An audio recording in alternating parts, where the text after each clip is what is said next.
Hi, my name is Sylvia. Today I'm going to read to you the original Curious George book. It was written in 1941 by H.A. Ray, and you'll notice that the story is a bit politically incorrect, but I thought you'd like to know where it all started. This is George. He lived in Africa. He was a good little monkey and always very curious. One day, George saw a man. He had on a large yellow straw hat. The man saw George too. What a nice little monkey, he thought. I would like to take him home with me.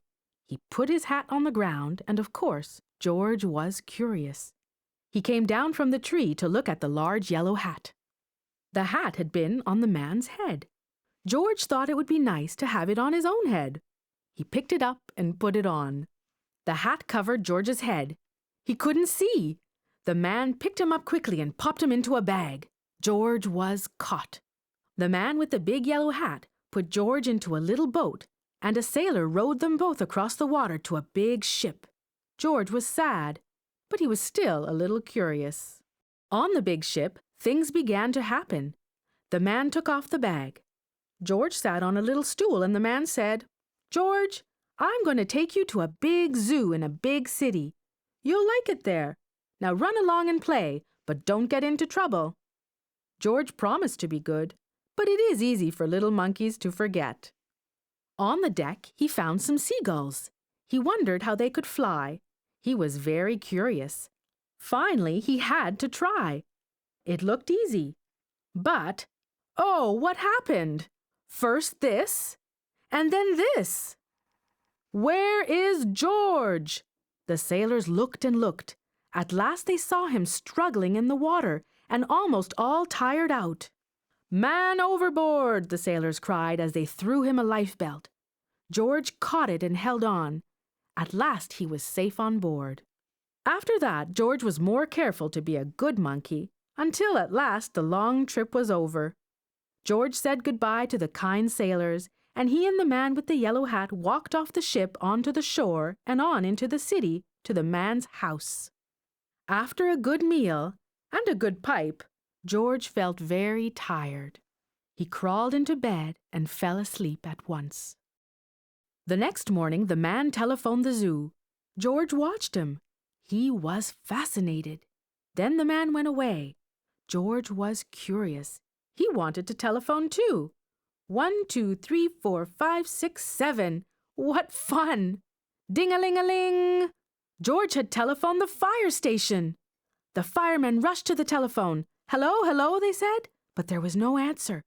Then they looked for the signal on the big map that showed where the telephone call had come from. They didn't know it was George. They thought it was a real fire.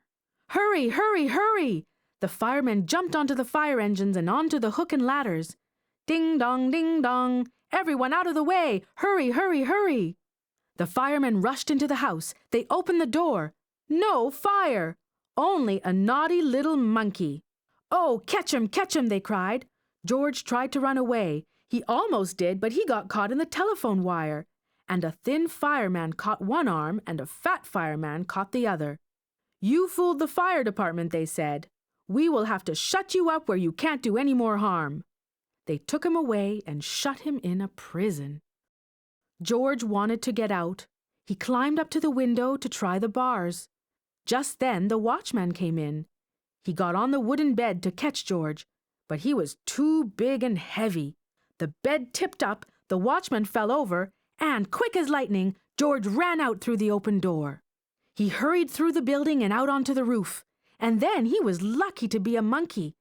Out he walked onto the telephone wires. Quickly and quietly over the guard's head, George walked away. He was free! Down in the street outside the prison wall stood a balloon man. A little girl bought a balloon for her brother. George watched. He was curious again. He felt he must have a bright red balloon. He reached over and tried to help himself, but instead of one balloon, the whole bunch broke loose. In an instant, the wind whisked them all away, and with them went George, holding tight with both hands. Up, up he sailed, higher and higher. The houses looked like toy houses, and the people like dolls. George was frightened. He held on very tight. At first the wind blew in great gusts. Then it quieted. Finally it stopped blowing altogether. George was very tired. Down, down he went, bump, onto the top of a traffic light. Everyone was surprised. The traffic got all mixed up. George didn't know what to do, and then he heard someone call, "George!" He looked down and saw his friend, the man with the big yellow hat. George was very happy. The man was happy too.